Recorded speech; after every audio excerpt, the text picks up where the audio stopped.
Next question, right a short note on crush syndrome. ये 5 marks में पूछते हैं कि क्रश सिंड्रोम के बारे में बताओ। क्रश सिंड्रोम 5 मार्क्स क्वेश्चन, ठीक है। तो ये डेफिनेशन क्या लिखेंगे? Crush syndrome is a symptom complex in which a portion of the body become crushed due to heavy weight which fall on that portion of the body resulting in crushing of all the tissue in that portion of the body। मतलब ये तेरा हाथ है, ठीक है, यहाँ पे क्या हुआ, कोई बहुत भारी सा पत्थर आके किसी ने उस हाथ को एकदम कुचल दिया, ठीक है, तो इसी को बोलते हैं क्रश। क्रश कर दिया, क्रश हो गया अ पोर्शन ऑफ द बॉडी, ठीक है, एक पोर्शन ऑफ द बॉडी जो है वो किसी भी हैवी ऑब्जेक्ट की वजह से क्या हो गया, वहां पे क्रश हो गया, ठीक है, तो इसी को बोलेंगे क्रश सिंड्रोम, ठीक है। तो क्या है, क्या लिखा है डेफिनेशन में? It is a symptom complex in which a portion of the body become crush due to heavy weight which fall on that portion of the body, ठीक है। तो ये डेफिनेशन हो गई। इटियोलॉजी क्यों हो सकता है ये?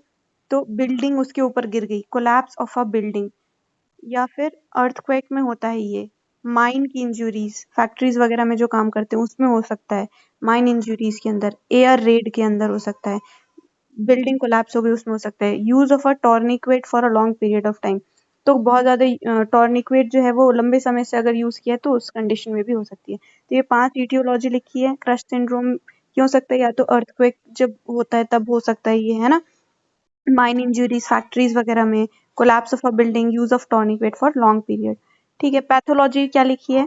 पैथोलॉजी में extravasation of blood into the muscles in the affected portion of the body, oligaemic shock होता है इसमें। अच्छा, इसमें क्या लिखा है? मसल्स जो है वो एकदम क्रश हो जाएंगी, जिसकी वजह से क्या होगा, वहां पे स्वेलिंग होगी। जैसे ही वहां पे मसल क्रश हो गई तो क्या होगा, यहाँ पे स्वेलिंग हो जाएगी। Swell considerably, tension develop with in the fascia, muscular tension develop होगा, इन डेंजर द सर्कुलेशन, यहाँ की जो ब्लड वेसल है वो पूरी की पूरी हो गई खत्म, तो सर्कुलेशन पे खतरा है, in danger circulation, ischemic damage होगा टू द लिम्ब, वहां पे सर्कुलेशन नहीं है तो इश्कीमिया हो जाएगा। एक तो ये कंडीशन होगी कि स्वेलिंग हो गई, टेंशन डेवलप हुआ, endanger circulation, ischemic damage to the limb. दूसरे साइड क्या हो रहा है? मायोहीमोग्लोबिन एंटर्स इनटू सर्कुलेशन, जिसकी वजह से एक्यूट रीनल ट्यूबुलर नेक्रोसिस हो सकता है, ठीक है। तो किडनी अफेक्ट हो सकती है। यहाँ पे क्यों हो रहा है ये किडनी अफेक्शन? मायोहीमोग्लोबिन की वजह से, मायोहीमोग्लोबिन की वजह से होता है ये, ठीक है।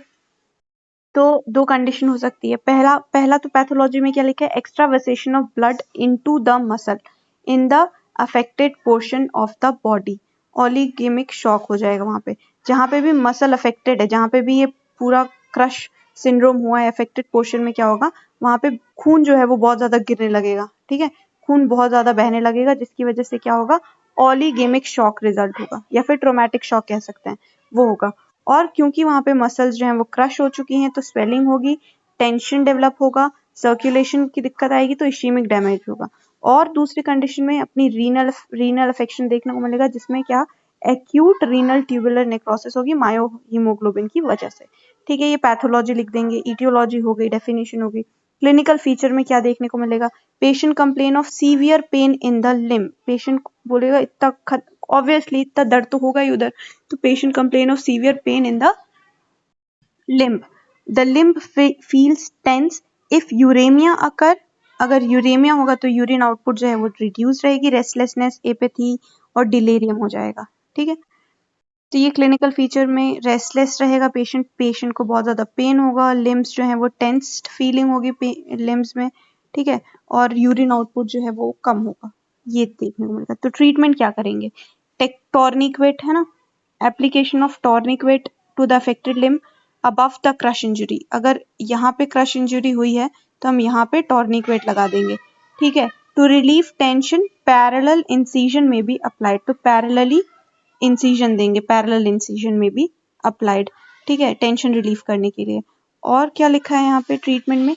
आईवी फ्लूइड एडमिनिस्ट्रेशन करेंगे, क्योंकि अगर खून ज्यादा गिर गया है, ज्यादा लॉस हो चुका है, ब्लड लॉस ज्यादा है, तो आईवी फ्लूइड एडमिनिस्ट्रेशन करेंगे टू कॉम्बैट शॉक।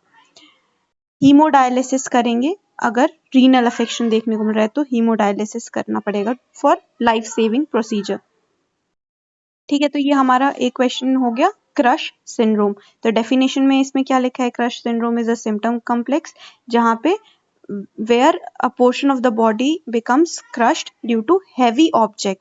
etiology क्या लिखी है, after earthquake, mine injuries, collapse of building, use of tourniquet for long period। Pathology क्या होगा, वहां पे ब्लड जो है वो ब्लड लॉस होगा, extravasation of blood into the muscle in affected portion, muscle become crushed, swelling होगी, टेंशन डेवलप होगा, सर्कुलेशन खराब, इश्ीमिया हो जाएगा लिम्स के अंदर, मायोहीमोग्लोबिन की वजह से एक्यूट रीनल ट्यूबुलर नेक्रोसिस देखने को मिलेगी।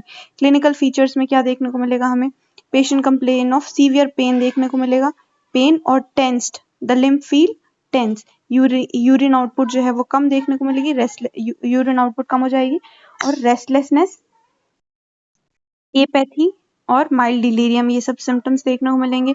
ट्रीटमेंट में क्या देखने को, ट्रीटमेंट में application of tourniquet to relief tension, parallel incision करना है हमें, और आईवी फ्लूइड एडमिनिस्ट्रेशन और हीमोडायलिसिस।